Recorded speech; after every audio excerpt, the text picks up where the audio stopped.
Gather, veterans. It's time to join the fight. The long war begins.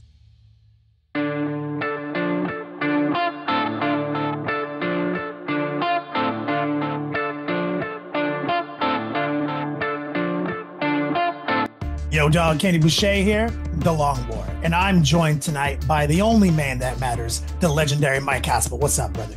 Hey, what's going on?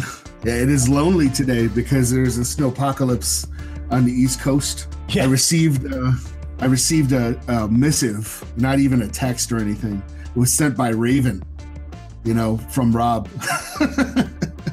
And it says something about he has eaten the last of the sled dogs and he's now hunting penguins for food.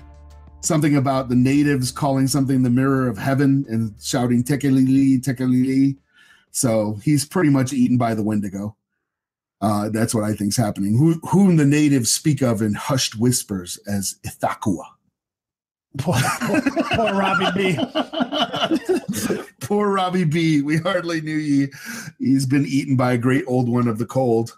And then Juice was out doing some stuff, some errands that he had needed to take care of before the Long War doubles, which we're all leaving for tomorrow. And it looks like he's been waylaid by the weather as well. So it's just us tonight. All by ourselves. Yep. All by myself.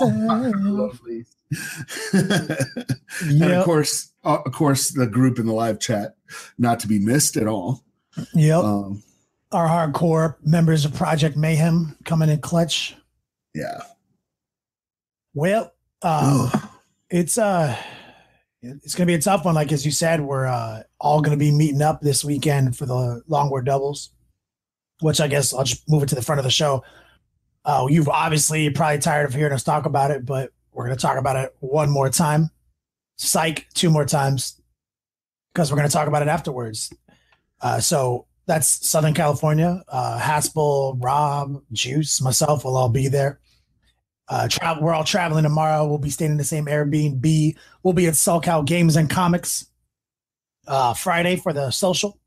Mm-hmm. We're running the event for 2 days, 5 rounds, bringing hobby back format with the legendary Mike Haspil and our new mission draft. Tell us about the mission drafts and what you're excited about. Yeah, there's 2 missions in particular. We're running our regular, what we call internally anyway, the one mission to rule them all, which honestly, GW gave us a pretty good run with their open war mission. That mission is probably the one mission to rule them all now. But we're going to have that standard mission as well on day 2. But on day 1, we have 2 new missions that I'm really excited about. One is called The Floor is Lava. And it turns, I don't want to give away too much stuff. I mean, the packet is out there, but it turns kind of your 40K instincts on its head a little bit. Because you're on a planet and the planet is destroying itself. So to simulate that, the actual table space shrinks every turn. So, and there's one way to get off the planet. So it's just like you're basically fighting over the exit of the planet so that you guys don't all get blowed up. It is a lot of fun. Saw a bunch of different, when we ran the beta here at Gamers Haven, a lot of people had good things to say about it. Then the other one is a mission I had a blast with. It's called Somebody Set Up Us the Bomb. And each force has a bomb. They have to take it to the opponent's HQ and detonate it. And it sounds very easy, especially when you see how far away your bomb starts from the enemy HQ. But it's not as easy as you would think, because turns out your opponent knows what you're trying to do because they're trying to do the same thing, and they're not going to let you do it. So it is a heck of a lot of fun. We're really I'm looking forward to that. It was a blast. So I think the missions are going to be really, really solid. That's the point. Yeah. With the bringing hobby back format, which obviously is for 5 rounds, it's 55% battle score. So you have a very heavy emphasis on 4 separate hobby scores: painting, theme, sportsmanship, and composition. Those are broken down. 2 of them are player policed. 2 of them are judged by us. So it's a pretty good mix. We try to stay. We've put out rubrics, so you should be able to understand beforehand what you're going to get from the judges. But you can't control somebody else on like your opponent. Like if your opponent feels like you're being a dick to them, you have no power over that, right? So there's always been the thing that people talk about, like, oh, someone tries to chipmunk you, or give you a bad sports score. Well, we're aware of that. This is a hobby format, so that doesn't really happen. But if it does, I believe Haspil's already. I mean, we've been doing this for years now. Don't you drop the lows and put the average up? Yeah. So if that one guy gave you a 0, but like the other guys give you 5s, you got 5, bro. You got max. Yeah. So that's our take on it. And it's not unique. GW actually invented this. We just trying to bring it back, and that's what Bringing Hobby is. Yeah, this is based on GW's old Rogue Trader tournament format that they used to run in 4th edition. They still I guess they still were there still some in 5th, but I feel like the ones I remember were the ones with the trophy packs that were awesome. Yes. And I always wanted that big best overall trophy that had the 2 figures on like the hill. Oh, yes. But I never got one because Ron Santoni and you. We're good on Ron. I'd be like, oh, I stand a really good chance. Oh, Ron just showed up. Yeah. God, I miss that guy.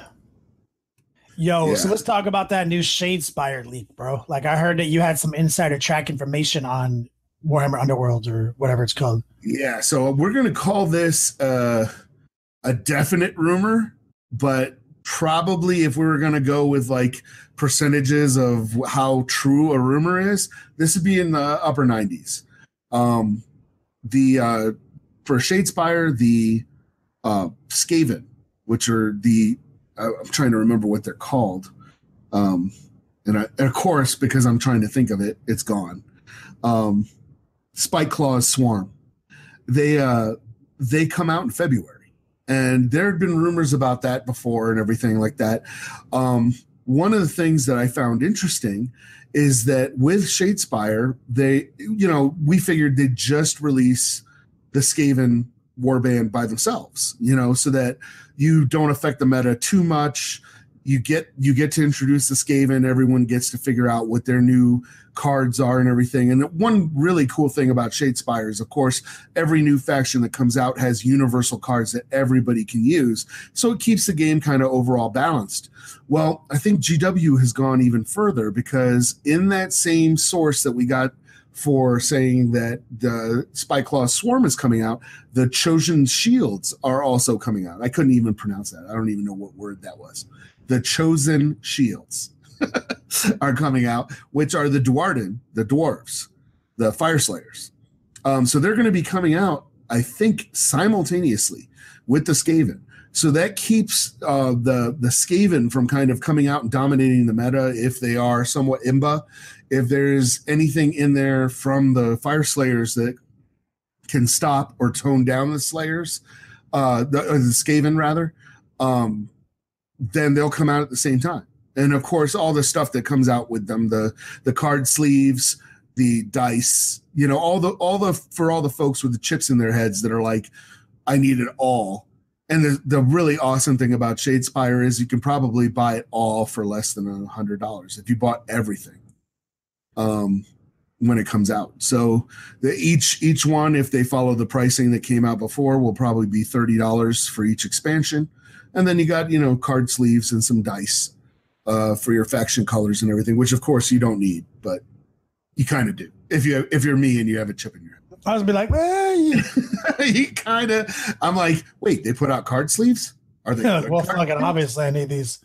Yeah. Well, obviously I need these. Like, that's part of the game now. So I'm really, really excited about it for a number of reasons, and this will kind of segue us into something else because I am participating in 2 Shadespire tournaments at the Las Vegas Open. Well, if they come out in February, that means that the tournament at Adepticon, the Grand Clash at Adepticon, will be completely different than the one to LVO. because there'll be 2 more factions out. And even if all the same factions were playing, like let's just hypothetically say that nobody decides to play Skaven and Dwarden, all those new universal cards are going to be out. I mean, that's on the level of maybe 60 cards. That might be high, but 40 new cards, that changes the whole game. It can really, I'm looking forward to it. I'm super ecstatic. So yeah, that news broke earlier. That's pretty cool because LVO, obviously, we just talked about the Long War doubles. Las Vegas Open is the next weekend. We know we did not have the most optimized date available to us for our event. So some people had to choose, and some people didn't go to one or the other. Some people are going to both, like ourselves. Haspil and I believe, we're the 2 Long War people who are going. I don't think Juice or Rob's going to make it, right? To LVO, no. And I almost didn't make it, but I had enough points I could get there for free. So once I saw that my flight was free, I was like, there. Kind of to go. Kind of have to go. And so you'll be playing Shadespire at LVO. I'll be playing the Warhammer Championships, right? Yeah. 40K Championships. Yeah, I'm coming in hot, like a high roller too, because I have no vacation. So you're like getting off the plane, getting back on the plane, getting back on the plane. It's gonna be insane.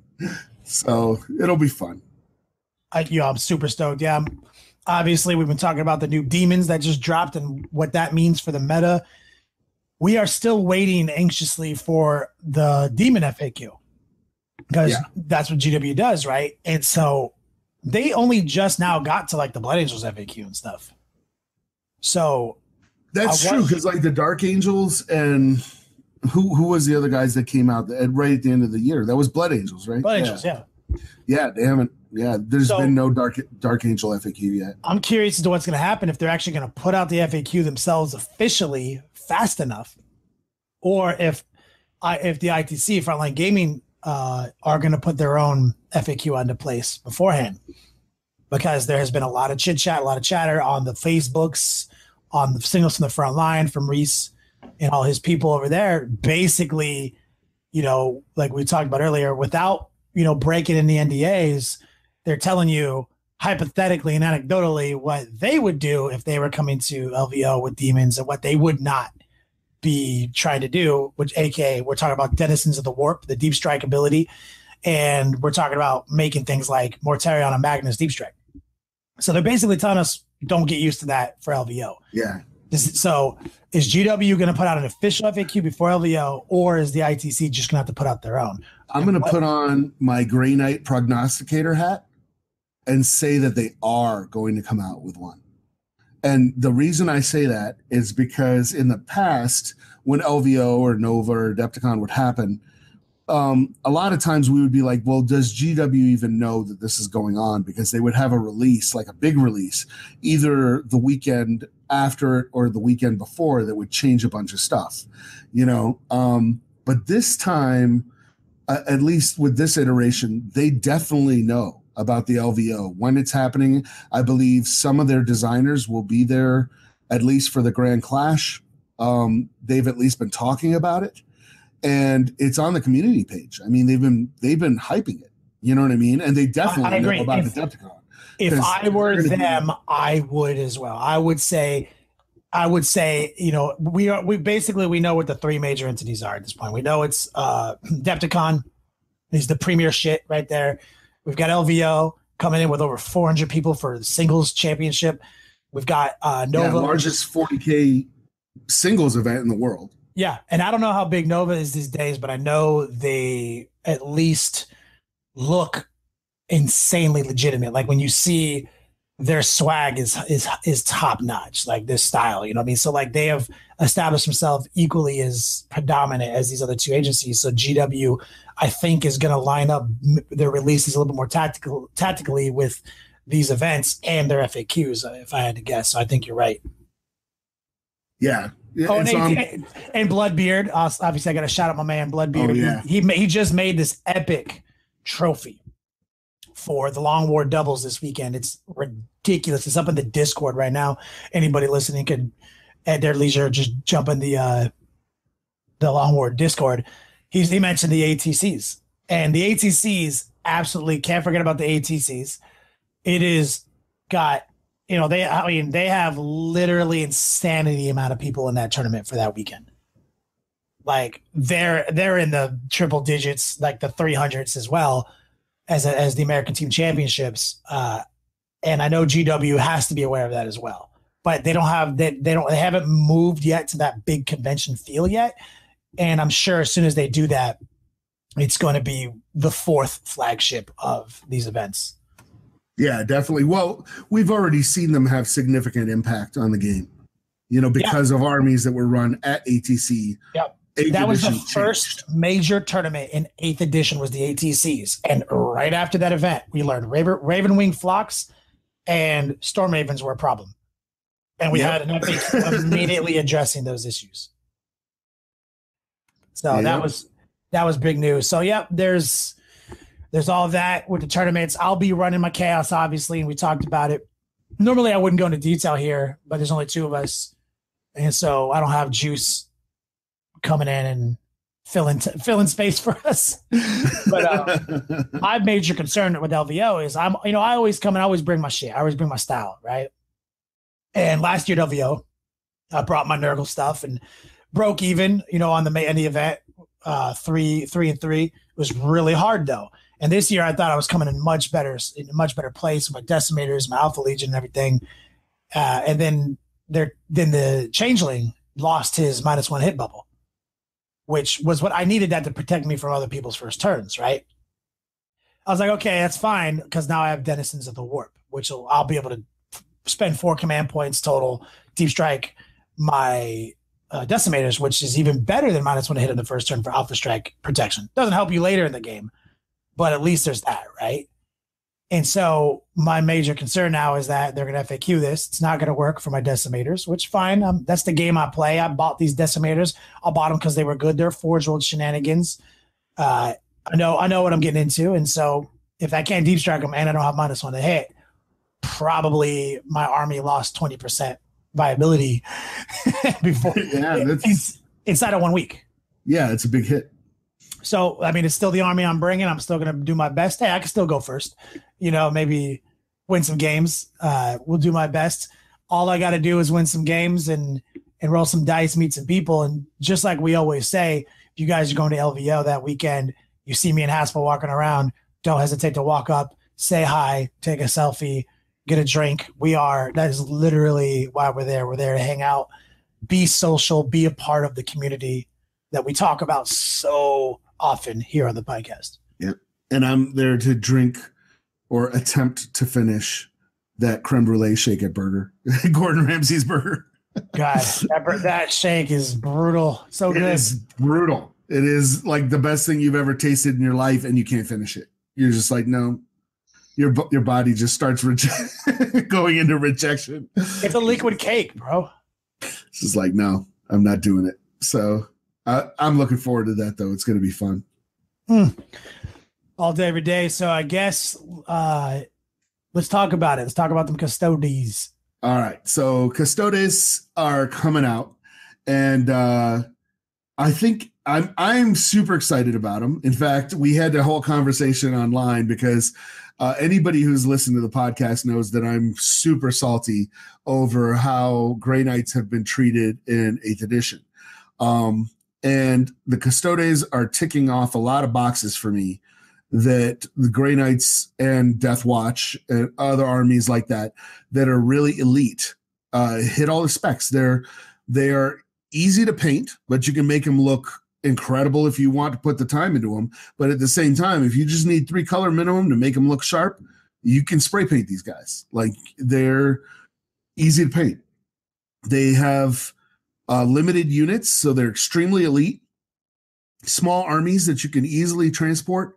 That ticks it for me as well. I'm just like, okay, that's cool. And then their rules are extremely fluffy.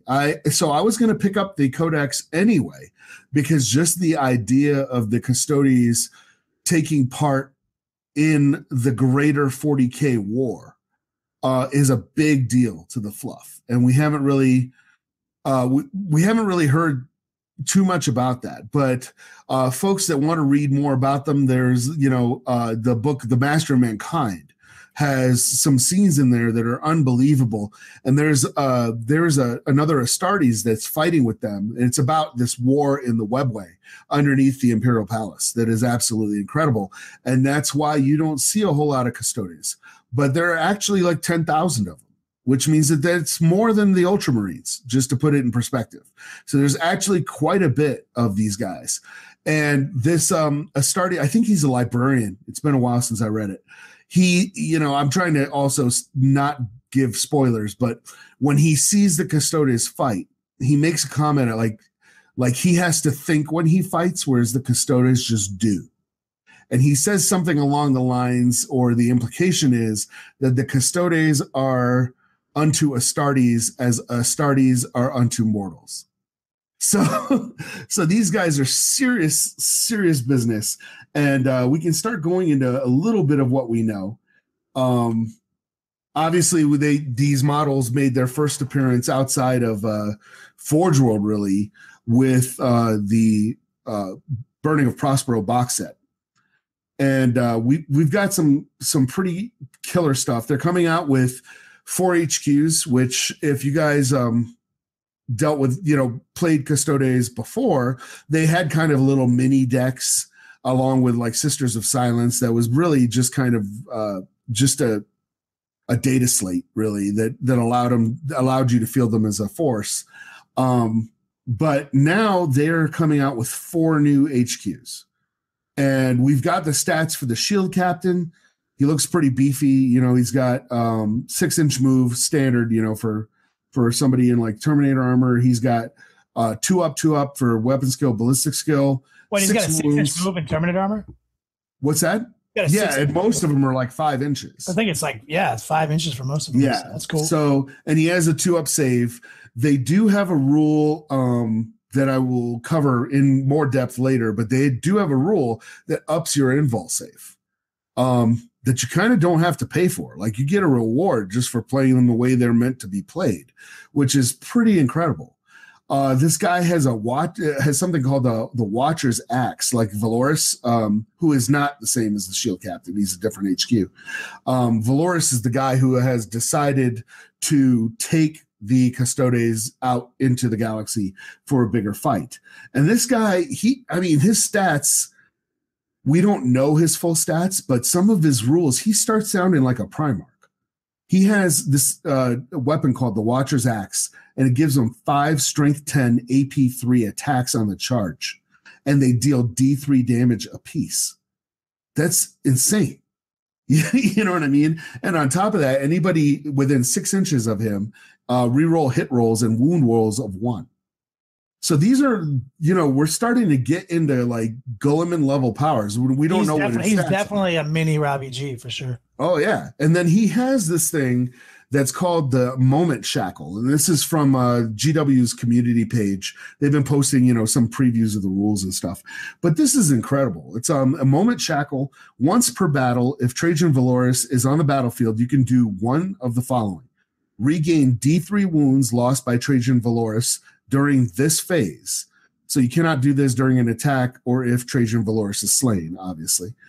I think it also indicates that he has his D3 wounds he lost during that phase. During that phase, right. It's not like he lost 3 wounds over, he lost 1 wound turn 1 and then, a couple others. It's during that phase. Yeah, you're in a fight, somebody hits you with a wound got through, did 3 damage, and you're like, I'm going to pop it now. I heal D3. Or you can, at the end of the fight phase, pile in an attack with Trajan Valoris an additional time. Now, we've seen rules like this, most particularly with the Penitent engines, and that is devastating. So, and he's doing damage on the level of a Penitent engine with, 5 strength 10 AP 3 attacks on the charge, and if he can do it, I'm sure he hits on 2s, probably, right? Oh yeah. And instead he rerolls 1s, so it's 5 hits. Yeah, and also he rerolls wounds of 1. Yes, and he's strength 10, so he's wounding most things except vehicles on a 2. So he's 5 hits, 5 wounds. Yeah. And if you need a unit, and then he can do it again once per game, using this moment shackle. If you don't do the other ones, or you can regain up to D3 command points spent when you use a stratagem, but no more than what were spent on that particular stratagem. So right there, this guy is almost an auto include. I mean, we don't know their points. But what's the name of that stratagem that Imperial people have where a character can attack again after he died? I honestly, I don't know because Grey Knights don't have that. Well, they're Imperial. They actually do. They actually do. Yeah. They do. They have access to it. And so I've seen people do it with Dread Knights. Like, the Dread Knight, you kill the Dread Knight in close combat and then he plays it, then he swings again. I wanted to say it's called Last Lunge, but that's a card in Shadespire. Man, there are combos. This guy can attack twice. Like, imagine if you were in like a charge, a combat, where like you're trying to take down, Robbie G or something like that, and then you have the other badass, right? And you're both fighting, so you both swing. Robbie G kills the other badass, and then you're like, okay, well, he'll just attack again before he dies. It's like 2 command points or something, and then he brings back D3. Yeah. If that scenario doesn't apply to you, or it could be some other cool character in your army, right? Is it when your strategy's played? So then if you don't have that, then you just say, fuck it, I'll fight twice. Right. Yeah.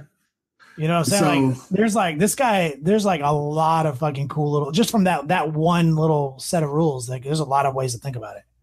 Yeah, we don't even know what the warlord traits are or any relics or any. I just feel like they're going to just be absolutely crazy. You know what I mean? So to get us into what we kind of hinted at before is these guys all get a 6-up invul against mortal wounds caused by psychic powers.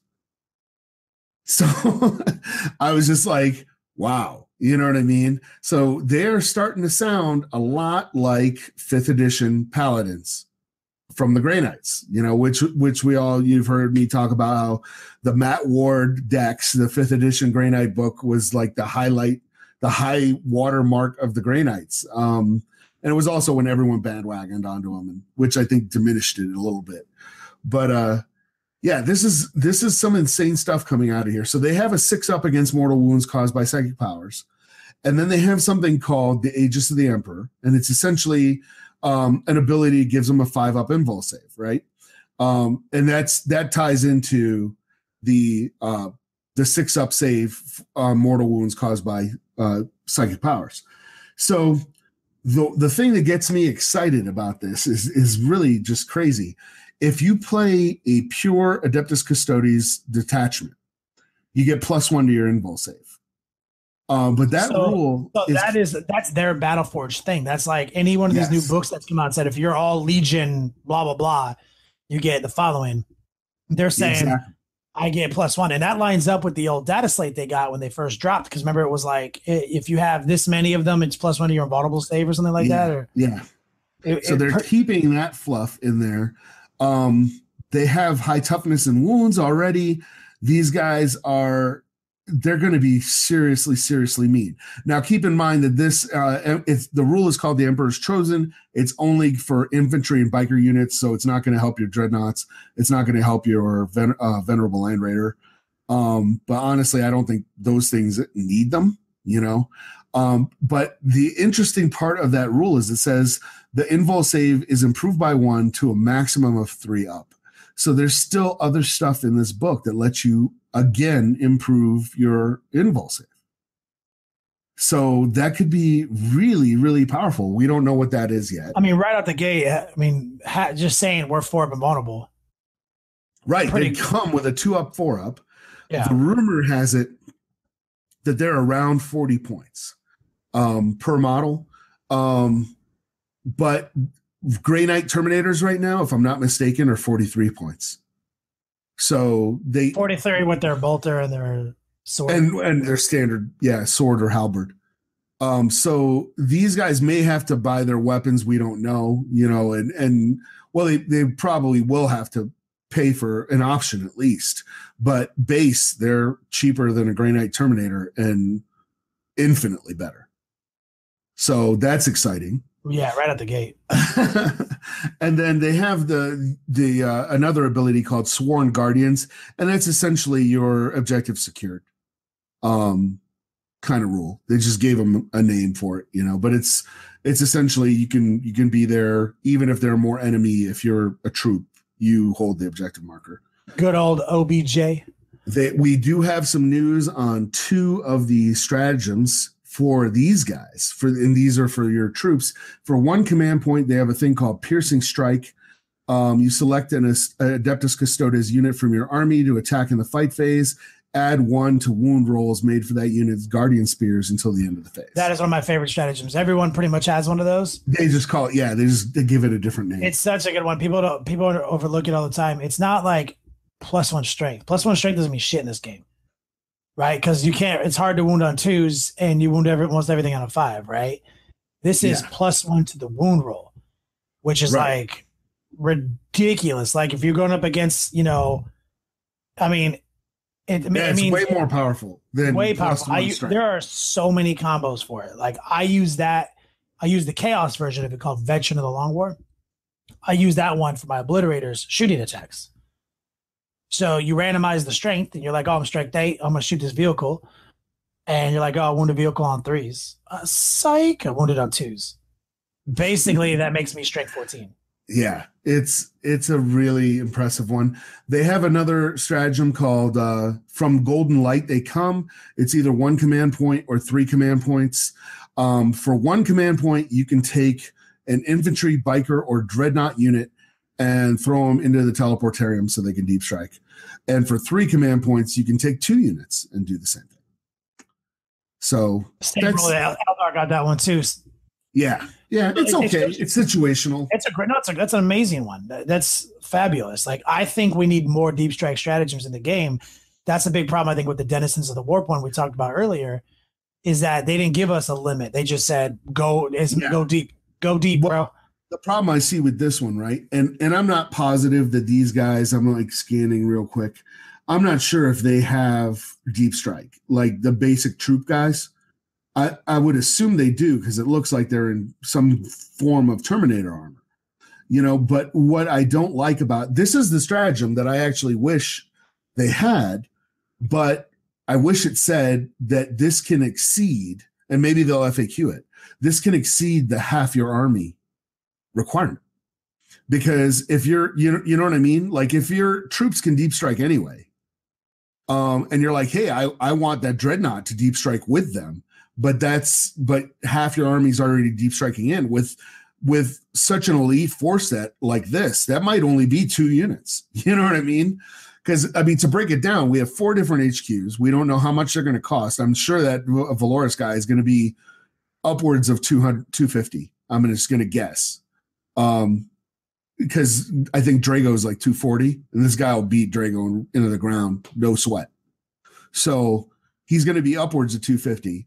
We don't know what the other HQs are, but that's 4 HQs. The elites, we don't know what they're going to be. My guess is they're going to have at least some kind of ancient, like a banner bearer type dude, and maybe an apothecary type character that'll be in the elites. You have the troops that are your mainstay troops. Fast attack are going to be the bikes that we're going to talk about next. And then you've got for heavies, the veteran Land Raider, because these guys can't ride in rhinos. If you're looking at the Talons of the Emperor box set, that rhino's there for the Sisters of Silence, which we've received no rumors that the Sisters of Silence are part of this codex. But since they did come out together and they're known to work with one another, I would say that they will be in the codex as well. Yeah, it's definitely possible they could be in there. I think they would fit well with it. We don't know what psychic powers the Custodes have, so it could be pretty incredible. Along the lines of that, we're going to go to talk about the bikes, right? These war machines that they're releasing now. When I heard about the bikes, I hadn't seen the pictures of them, and all I knew were the Forge World kind of jet bikes that they had out. and I really didn't like the dick bikes. Yeah, I call them like penis bikes. I didn't like the way they looked. I thought they looked stupid and everything. These look absolutely amazing. I mean, they have like a spread eagle on the front of it. I know that is like terrible English. Awesome. But it's got its like wings like pinioned back, like it's leaning into the wind. It looks so incredible.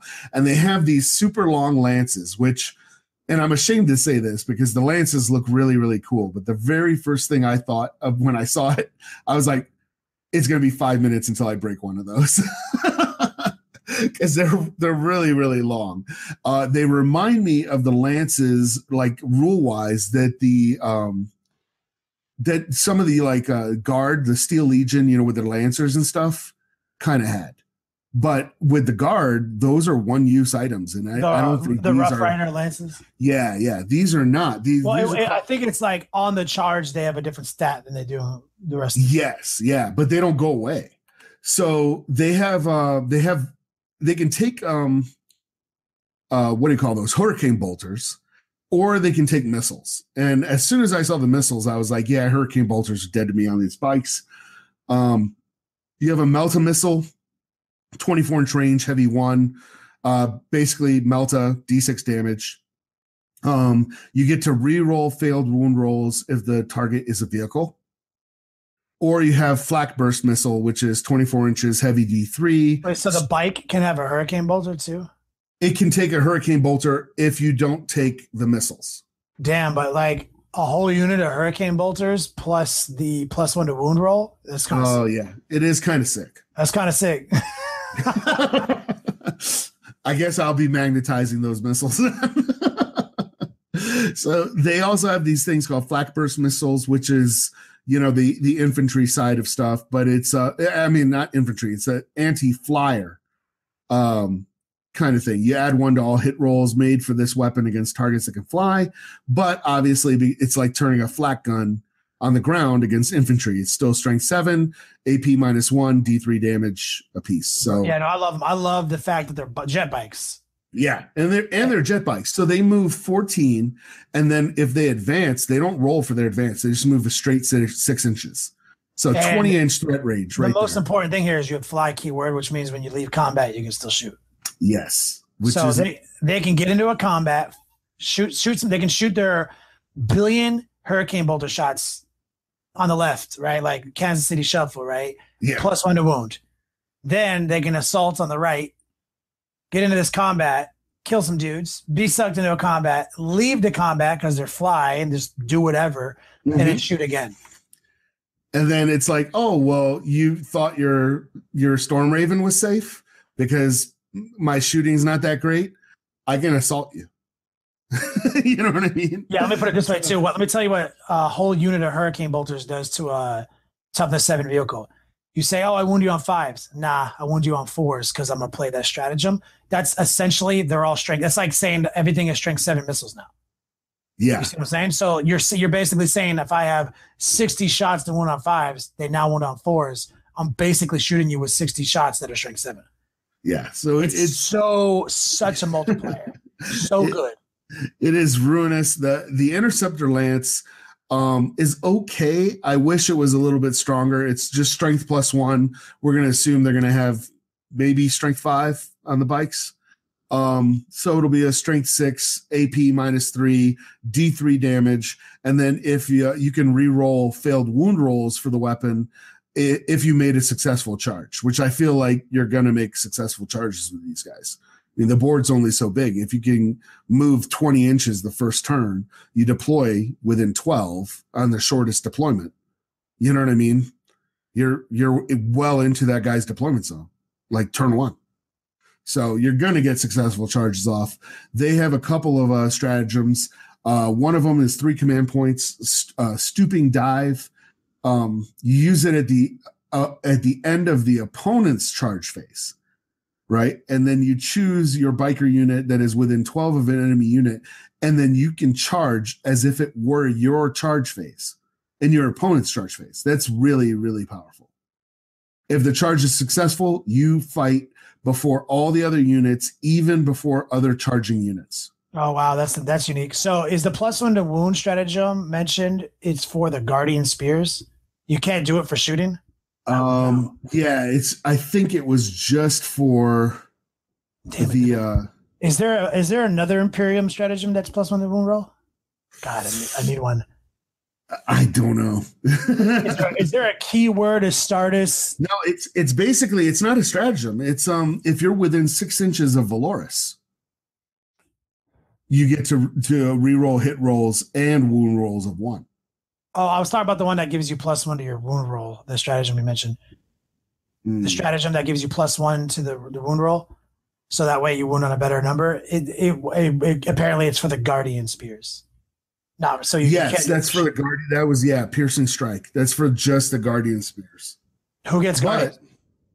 The troops do. The regular custodes, who honestly they're each regular guy is like, an HQ in another army. So it's pretty incredible. Damn it. I was really hoping that, man, why are they going to do this? Like, what I can do is dirty like that. Chaos gets to just say I'm +1 to wound.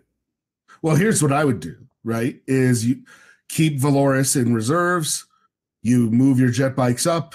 When they're ready to go, you deep strike Valoris in the middle of your jet bikes. Now they all get +1 hit rolls to hit and wound. Wait, it's reroll ones. He's reroll ones. Oh, reroll ones. Yeah, not +1. Sorry, my bad. It's still a good. It's still a good. I mean, it's still a good multiplier. I mean, like if these guys all have a hurricane bolter, 5 of them have like 60 shots.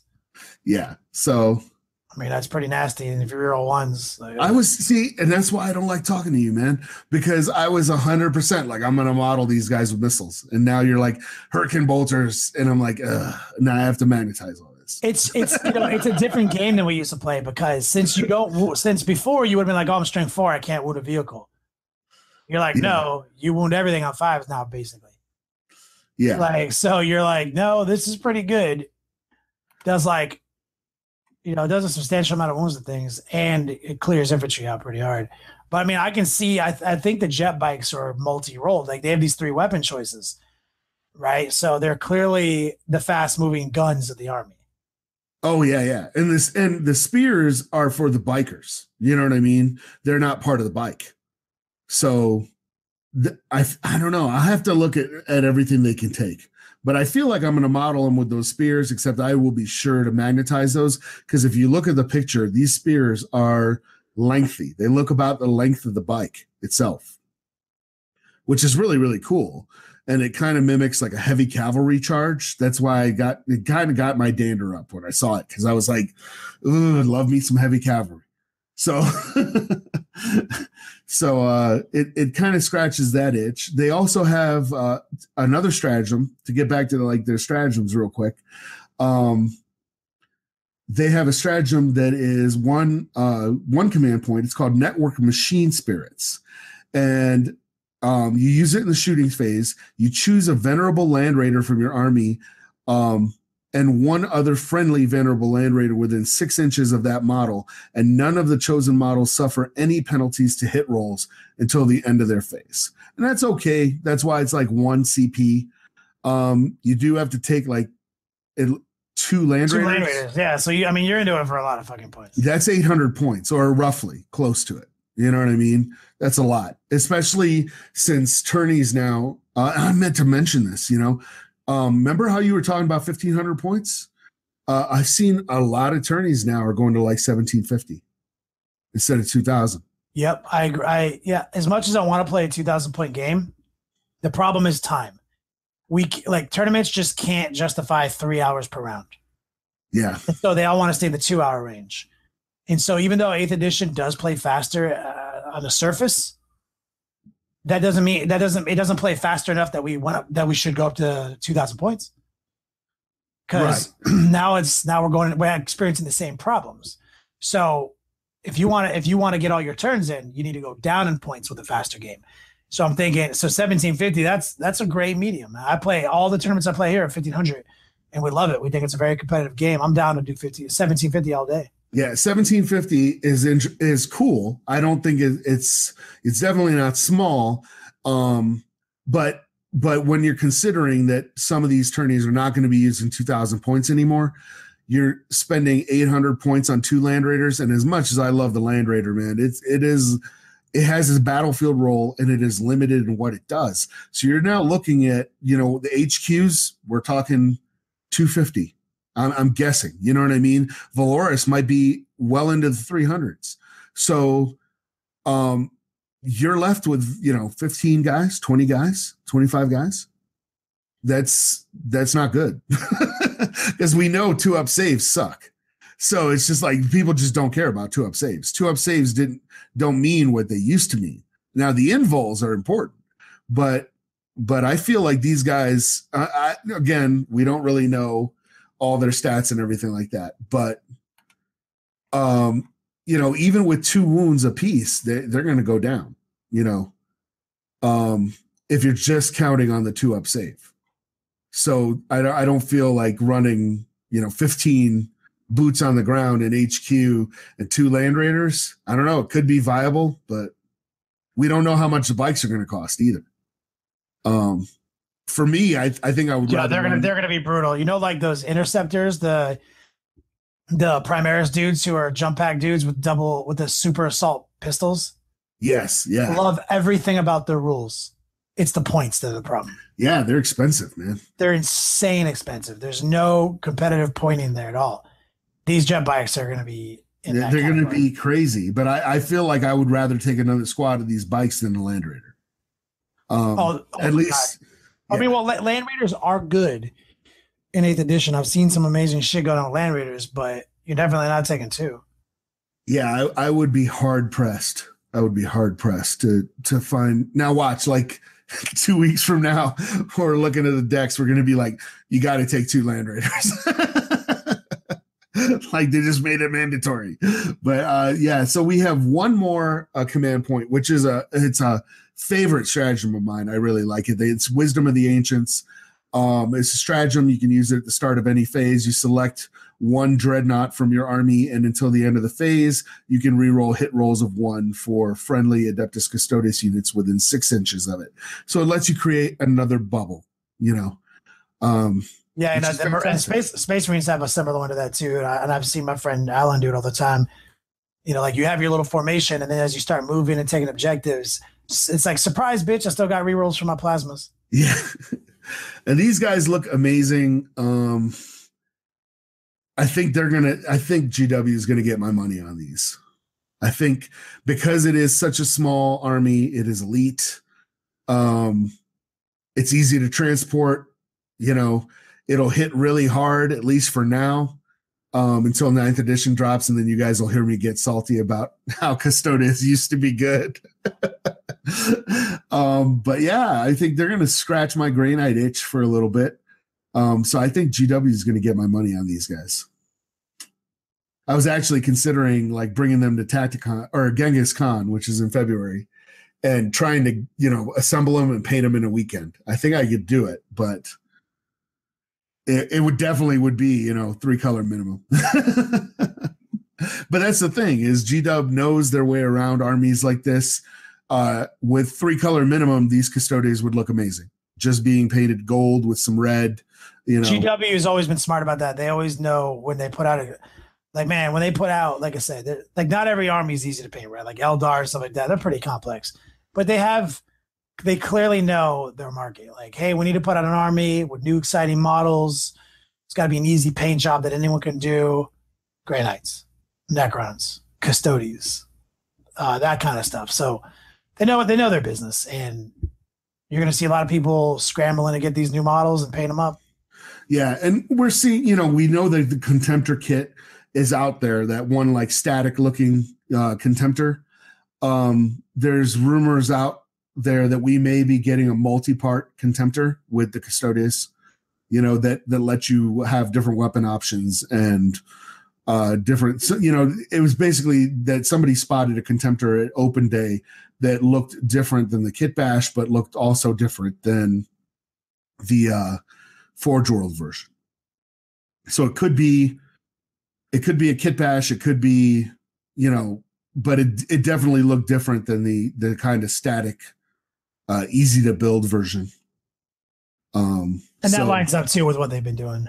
Yeah, it absolutely does. The way they've been releasing, easy to build kits, married up with a regular kit. Which honestly, I built that Primaris, the big dreadnought. I built the easy to build kit and the regular kit. The easy to build kit, I think it took me 30 minutes to build it, and the regular kit took me about 2 hours. And after I was finished, I was like, the only difference is really that this cockpit part can open and it has a different weapon option. So if you don't care about the weapon option, just go with the easy to build kit all day. It's like $20 cheaper. Definitely the greatest model making company in the world for miniatures. Yeah. The stuff they've been doing is insanity, man. Like these snap together kits that look just insanity quality. Like it's ridiculous. Well, with Shadespire, when I was putting together the Bloodbeard guys, the Chaos guys, one of the models I snapped together, and as I was looking at it, I could see the seam just vanish, like right in front of my eyes, to the point that I couldn't tell you where the seam was. After I snapped this guy together, it was just gone, and I just went, "Holy smokes!" Like that is absolutely unbelievable. Their model making skills have just gotten. They're unparalleled at this point. I mean, I don't think they can top anything. But I've thought that before, and then they'll top it. They'll come out. Garrick's Reavers. I don't even know what I called them. Jesse's corrected me in the chat because he's like, what did I call them? Something Bloodbeard. Bloodbeards. I don't know. I call them Chaos. It's like, we all have our special names for guys, but yeah, Garrick's Reavers is who I was talking about to anybody who was confused about who the heck the Bloodbeards are. I think he's called Garrick Gorebeard or something. Maybe that's where I'm getting that from. Gorebeard. Garrick's Reavers, maybe. Yeah, well, that's the name of the war band. Is Garrick's Reavers. Dirty Mike and the Boys. That's what everything is to me. And they have two guys in there I call the Chuckle Brothers. So because you just hang them out there and hope the other guy kills them so you can inspire faster. Yo, I think we did it. While you were talking just now, I made a 1750 list just so I can see if I can do it with my army, and I was like, sweet. Now I'm all in. 1750 is my new shit. I'm gonna tell you. I'm like, all right. Got it. I'm gonna tell everyone around here. We're waiting for our monthly tournaments to start back up again here Next Gen Games and Comics in Hollywood. So we haven't started up yet in 2018, but I'm a campaign for that 1750 love. Oh yeah. We'll see. All about it. But I think we have essentially run out of things to talk about without Rob and. Yeah, probably. Well, 40K wise, I mean, we can talk about like Doctor Who and Star Trek all day, but literally, we have done it all day. Yeah, but people want to hear 40K stuff. So. We have actually done that before. We've been on a disc. I remember I was on a Discord call with you one time for like 3 hours and 45 minutes. Yep. And like we just talked about Doctor Who and Star Trek. Folks are saying, I see some guys in the chat saying, talk more about Shadespire. I'm going to plug another podcast. We have nothing to do with these guys. I've been listening to a podcast I think it's called Take the City. Just do a search for that and Shadespire. And they talk about that quite a bit.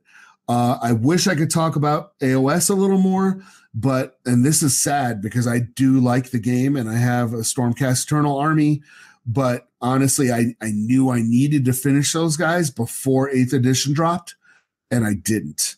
And 8th edition dropped, and they're sitting on a shelf waiting to get finished. So now you're going to do the internet meme, the start a new army or finish your army. Yeah, exactly. And it's like you're gonna do 40K Sigmarines. Yeah, well, yeah, Claim the City podcast. That's what it's called. Thank you, Jesse. And so it's like I have to do 40K first. The 40K always comes first. That's my primary game. But I mean, they have some models. The Star Drake, I cannot wait to paint that. That's just an incredible model. So it's just a matter of getting some time down. And like folks don't know, even though we've shown my Beats Lab a couple of times. But if there was like a zombie apocalypse tomorrow and I had somehow some food delivery service could get here and keep me in food and I didn't lose power or anything, but I just couldn't leave the house, I would have enough projects to paint for probably 5 to 10 years. And I'm not making that up. So we're all going to party at Haspil's house in the apocalypse. When the apocalypse comes, I'll be like, grab a model. All you have to do is bring food. And you're in the club. You're in the club. All right. Well, I guess we should leave them with an epic quote before we get out of here. Guys, before we do that, the longword.net, I've been plugging it. Things have been changing in the Hall of Veterans. We have been adding new value, new discount codes from our sponsors. I think we've inputted 5 in the last 2 months. So what I'm saying is that $5.99 a month that we ask people for to plug our paywall, you basically, if you buy one thing a month and you use one of our sponsors and use those promo codes, you get your money back. That's where we're at. 2018, bring a new value to longword.net. All right, Haspil, do it. I love gold.